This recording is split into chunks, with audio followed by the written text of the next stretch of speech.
Robin, can you hear the birds? I can. Usually we hear construction and landscaping, but today it's bird noises. I know. It's a lovely sound of nature. It's kind of pleasant. Well, I think that's a nice, beautiful sound that will totally be destroyed by our talk that we're about to have. We're going to talk about personality tests because I don't know about you guys, but we're super complicated people. Yeah, I think everyone is. You think so? Yeah, I think everyone is. Well, let's find out about our disorders on this, the latest episode of Scooch Ovaries! Scooch over. Hey, can you scooch over? You want me to scooch over? Just a little bit. Scooch. Scooch? Scooch. Scooch. Scooch Ovaries!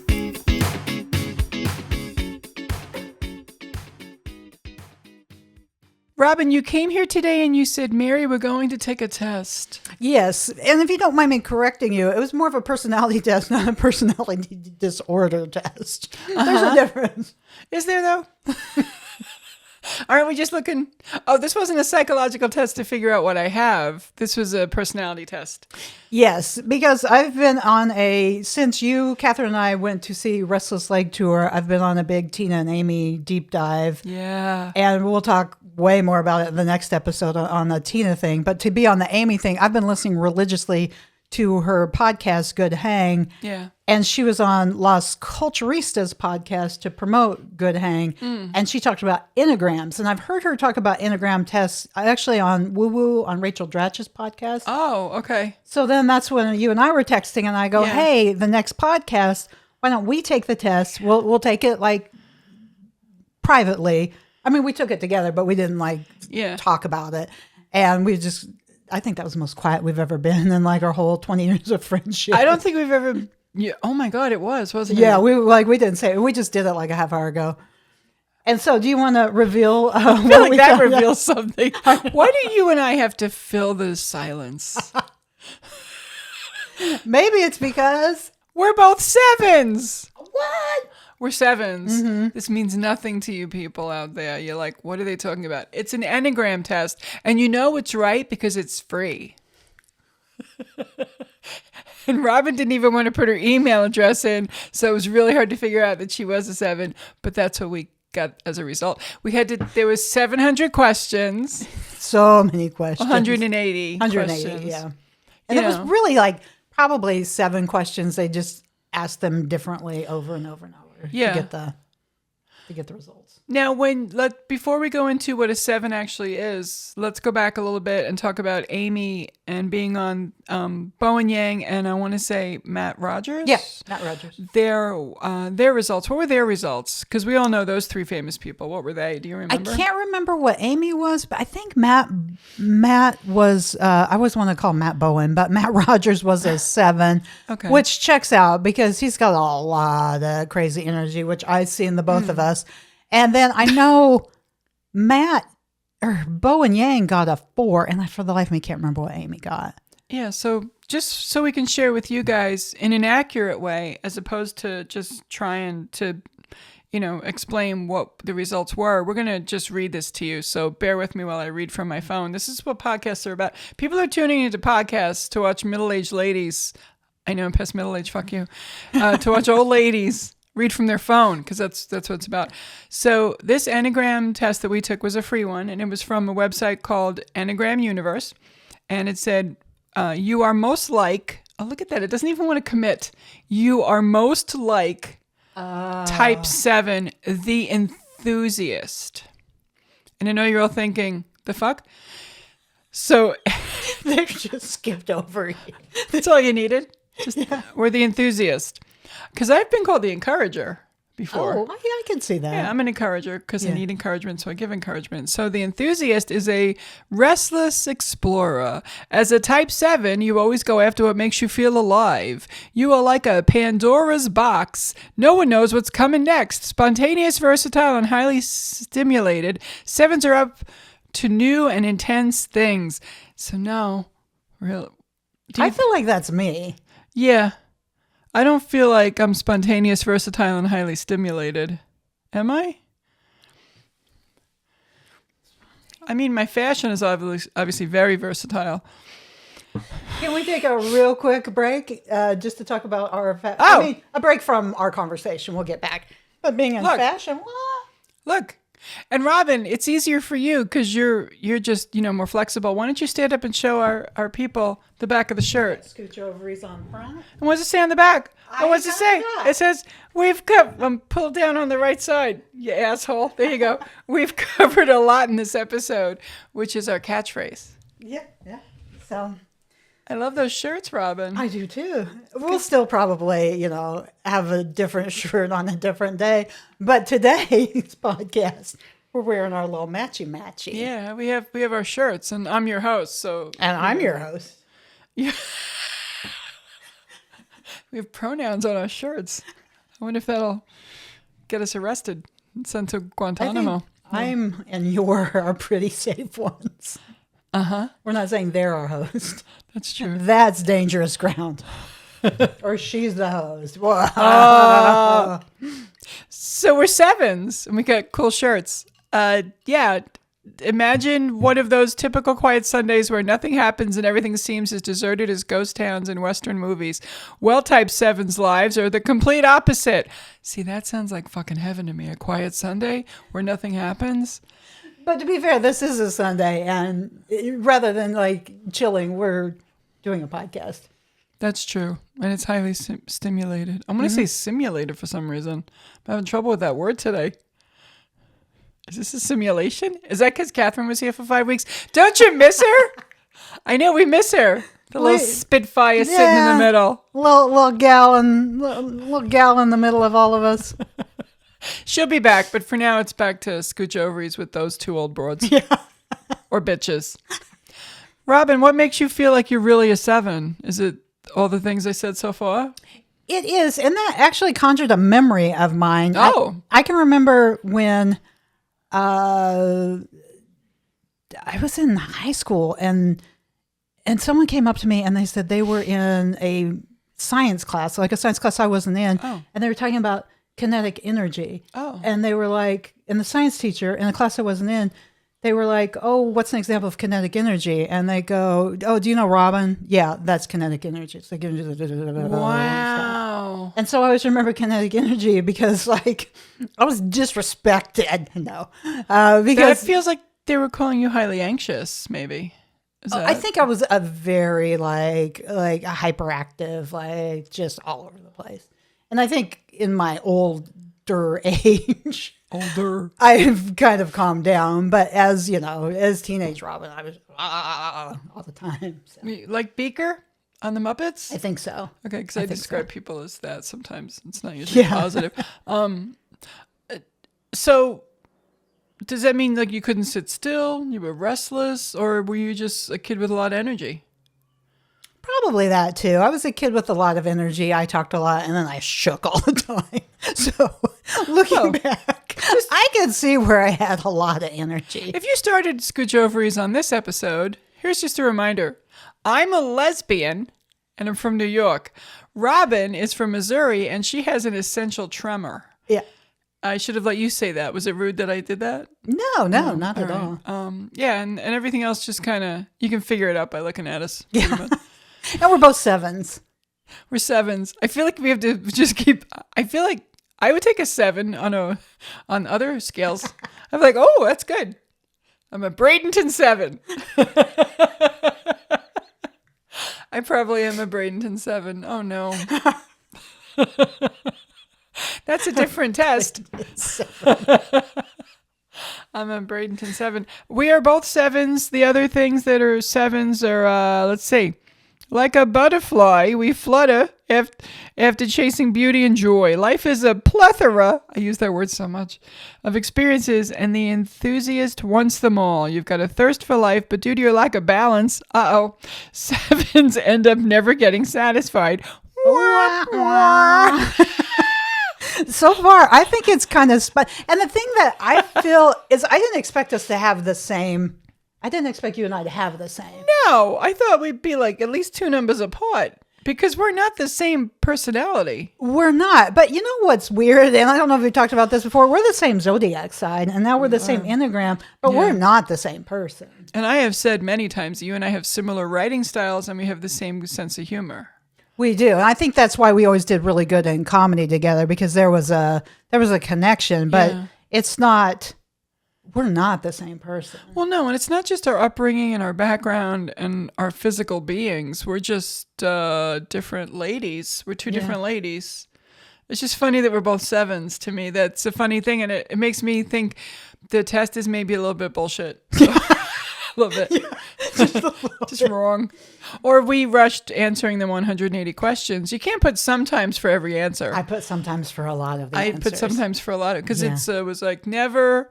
Rarely, sometimes, mostly, and then always, something like that. That was the range. And things are so nuanced too, because when they say, oh, when you're faced with a difficulty, do you take charge? And I'm like, what's the difficulty? If it's a difficulty at work, I might just kind of hang out until it gets resolved.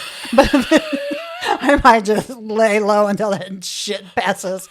But if it's a difficulty with my family, especially my children, then I'll take charge. Then I'll take the horse by. But almost anything else, I'm like, well, let's just see. And every other question was, are you blah, blah, blah, blah, blah, when stressed? And it was like, well, we both agree that we're peaches. We're delightful when we're not stressed. Yeah, it was always like, are you enthusiastic and laugh and spontaneous when not stressed? I'm like, I am the best version of me when not stressed. Yeah, when not stressed, everything's better. I can sing. It's crazy. I could dance, play the piano. It's fantastic. Piano. We are not 7s, but good luck.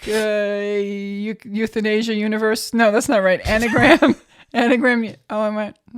See, I'm probably Dr. Kevorkian and all his followers. This one's for you. All right. What motivates you? Satisfaction and joy. Life is beautiful, mysterious, and infinite. In some ways, 7s can't stand the idea of leaving this earth without seeing everything and finding out what's out there. I'm kind of ready to go. So that's not right. See, I feel like that's me. I feel like. Are you ready to go? No. Not in a suicidal way. 988 is still active. If you're having some bad thoughts, call 988, guys. She's laughing. I'm not kidding. The suicide hotline still exists.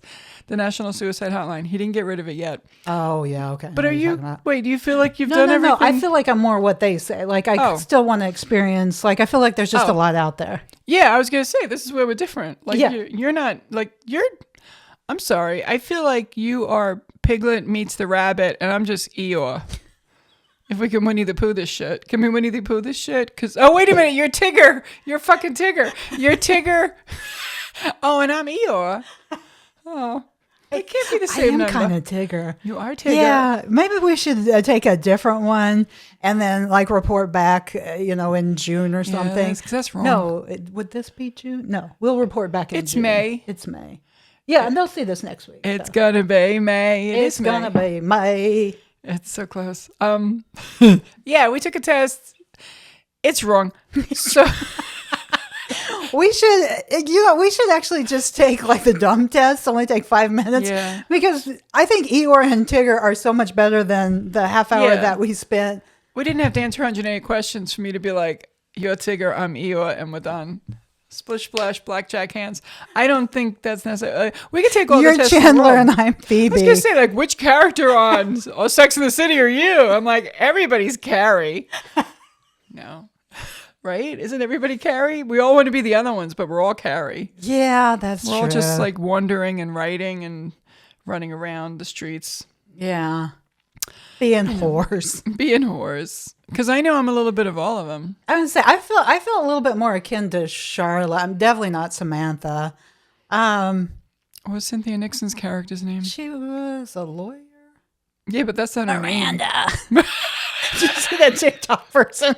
So it's like, Miranda. Hey, Miranda. Miranda. Miranda.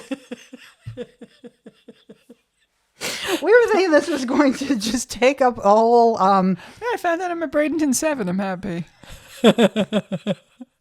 Yeah, we thought this would take 30 minutes, but... Before we got into it, we're like, we don't like this test. I have a feeling, though, Amy Poehler probably took the test that you pay for. I'm pretty sure everybody else is taking the test that you pay for. We did the one that was not sponsored. I took a stand. Let's not take the sponsored one. So we took the first one that wasn't sponsored, that was on the list of best of.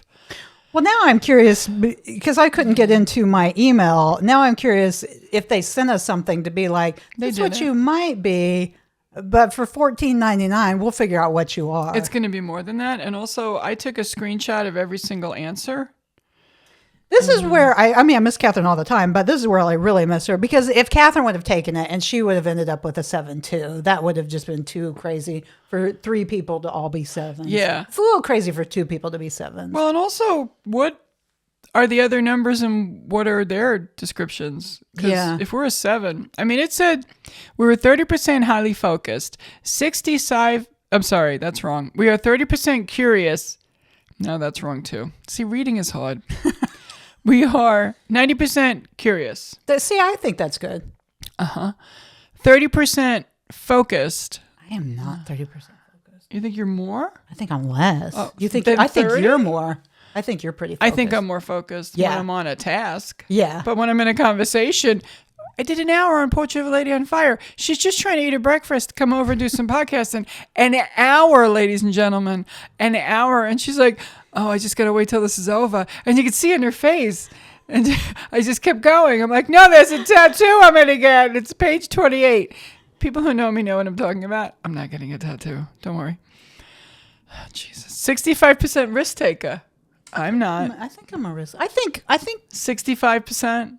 Yeah, but we've both done stand-up comedy. Some people wouldn't do that if they had a gun to their head. That in itself is a risk. While that is a risk, yes. Okay, we'll say that's a risk. Mm-hmm. I'm thinking other risks, like health risks. Or I was thinking of life risk. Like running a red light or smoking. Like, that's risks to me. Oh, I was thinking like, hey, I want to... You know what? I don't know if I told you this. Oh, tell them now while we record. I took a musical improv class, and I can't sing a lick.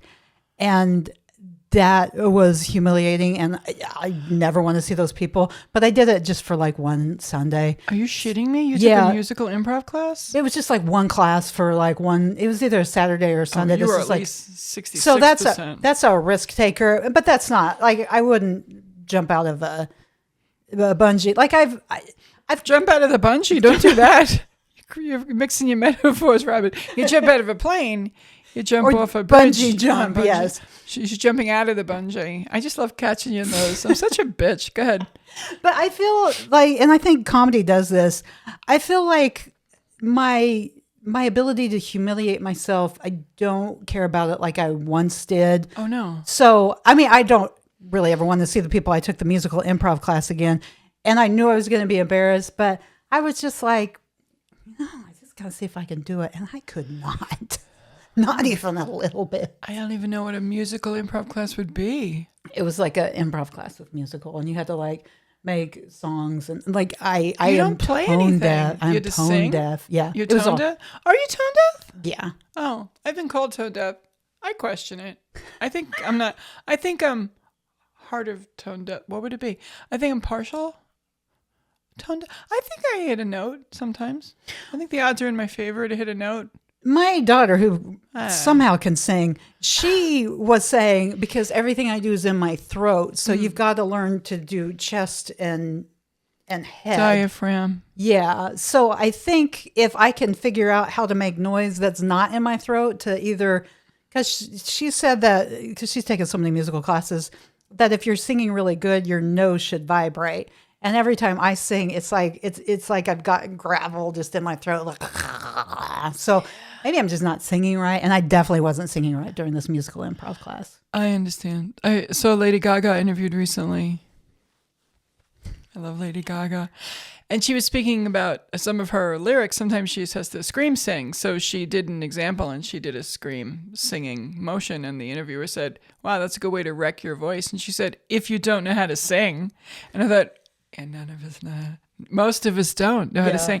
Because that whole diaphragm thing was confusing for us.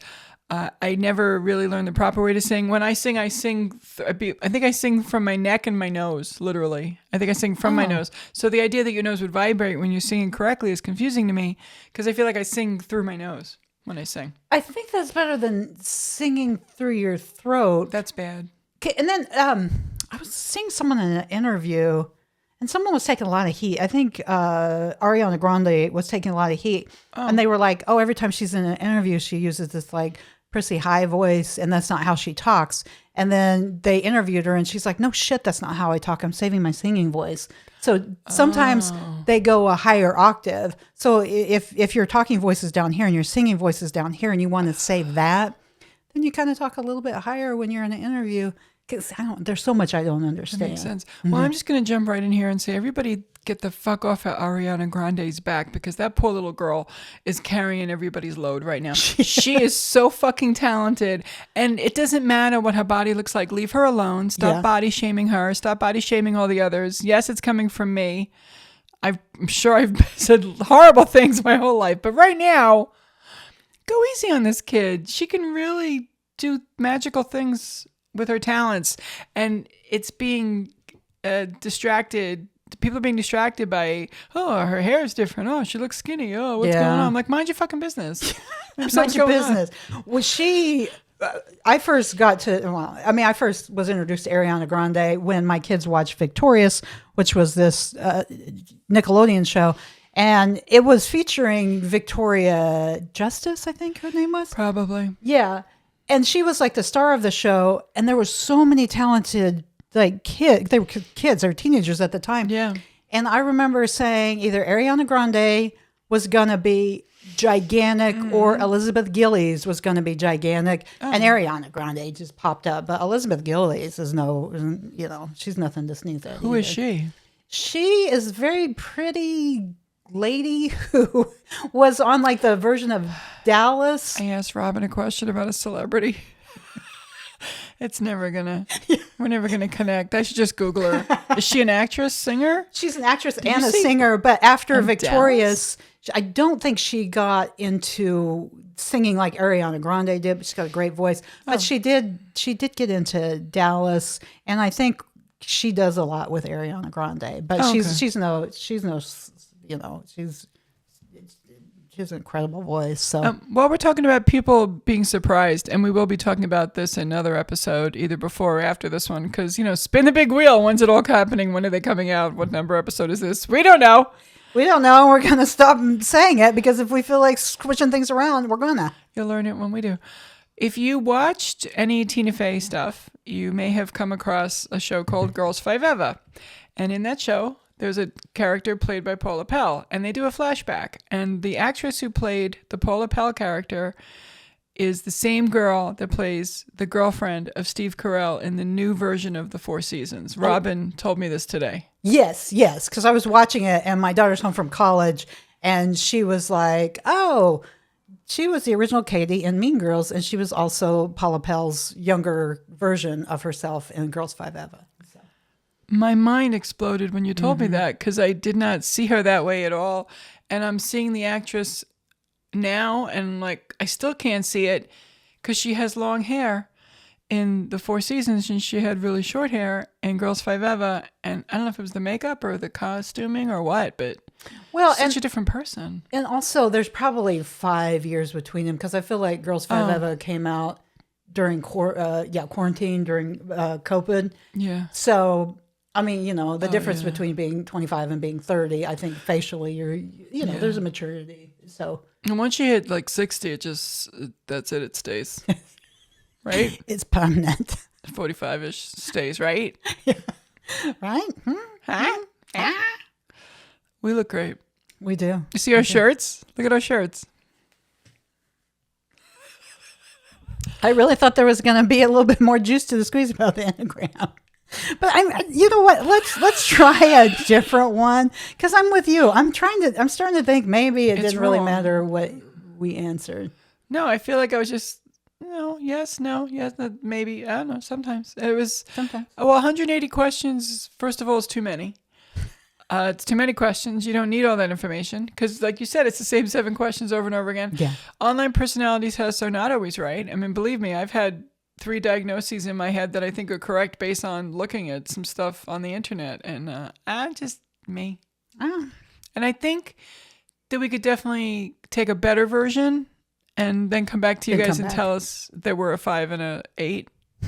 Watch us always get 7s. We get obsessed with it. It's got to be something different. Yeah, we'll find out what we are. But we really wanted to just delve into it and see what we could find from it. And while we did not get every ounce of juice out of it, we got enough juice. And some pulp, because I don't like the pulp.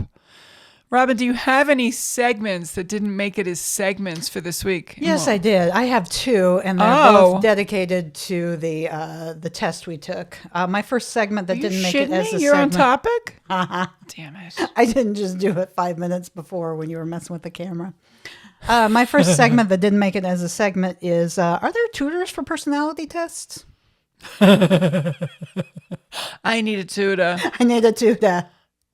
Can they basically tell you, just don't put the center answer every time? Yeah. Stop hitting sometimes because they're not just going to make you a 7. That's hysterical. What? Do you have a segment that didn't make it as a segment? I do. Oh, you can hear the page turning. By the way, keep a lookout for our future ASMR episode that we probably won't really do, but we keep threatening to. Here's a segment that didn't make it as a segment, Robin. What's love got to do with it? I mean, who needs a heart when a heart can be broken? It's interesting because earlier today we were talking about Broadway shows. Tina is going to be one of the shows next season. Tina Turner. I know, because we've been talking about Tina Fey. Oh, can you imagine a musical based on Tina Fey's life? It would be done by her husband, first of all, and there would be so much less domestic violence in it. Oh, yeah. It would just be her rolling her eyes like, that would be her. High five and 1,000 angels.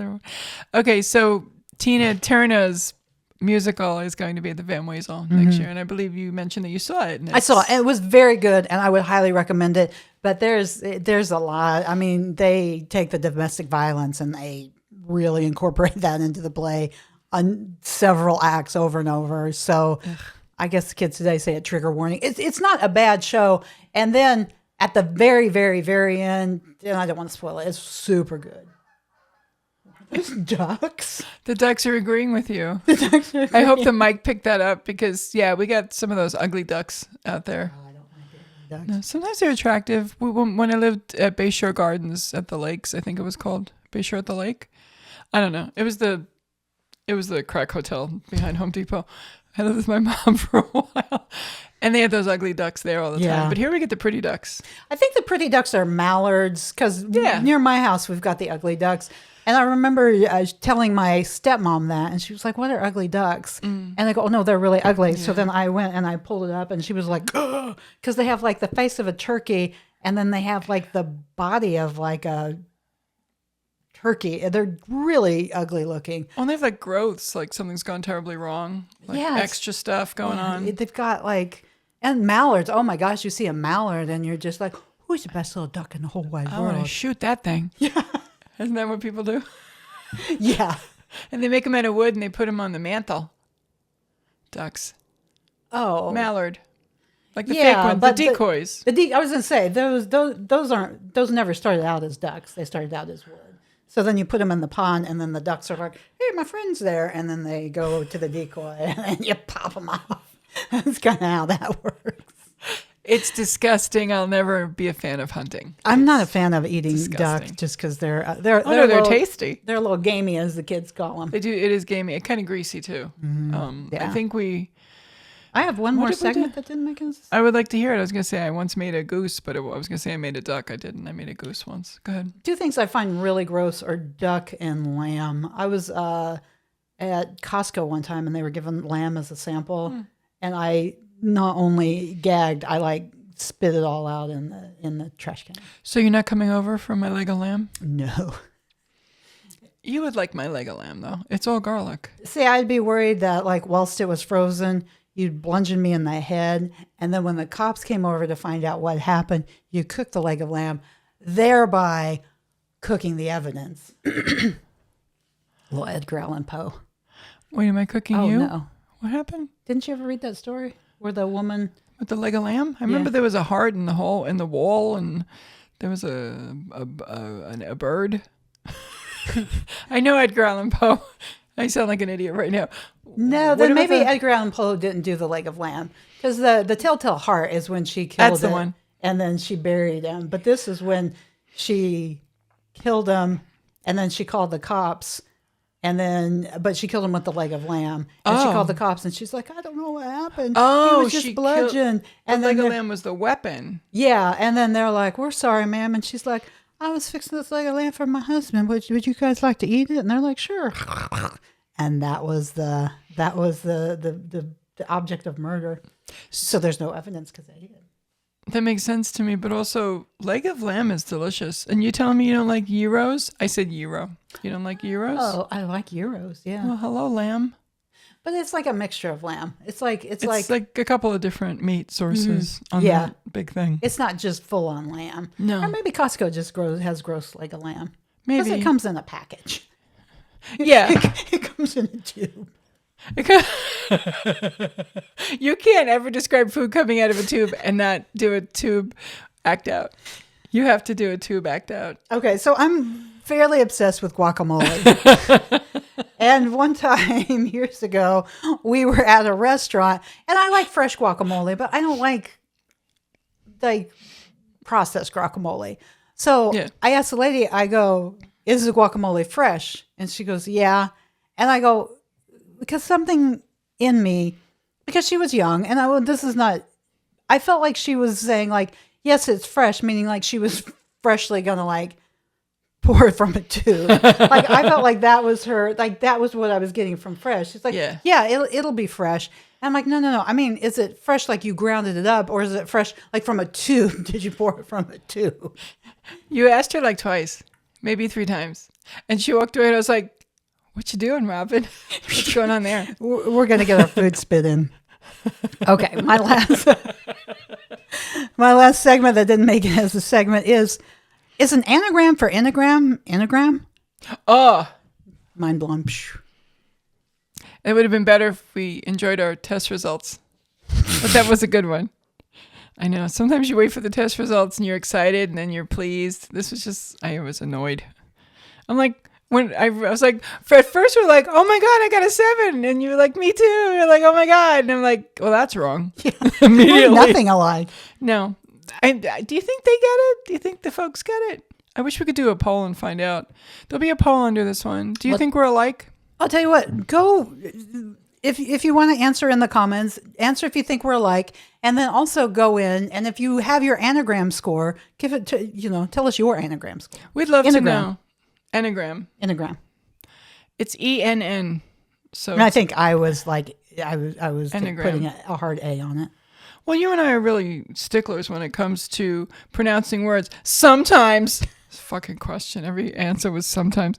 Okay, here's my segment that didn't make it as a segment, and then we're going to let you go make your coffee and have a day. Is it white erase or dry erase or wet erase? Ah. Are they 3 different things? Are they all the same and we call them the same thing? What's happening? None of them are dry, really. Those markers are wet. Yeah, that's a really... Maybe we could make that an official segment because I got some opinions on that. No, I can't. Once again, you've been listening to... They're like, bring the little one back. Thank you guys for joining us for this, the latest episode of Scooch Ovaries! Scooch over. Hey, can you scooch over? You want me to scooch over? Just a little bit. Scooch. Scooch? Scooch. Scooch. Scooch Ovaries!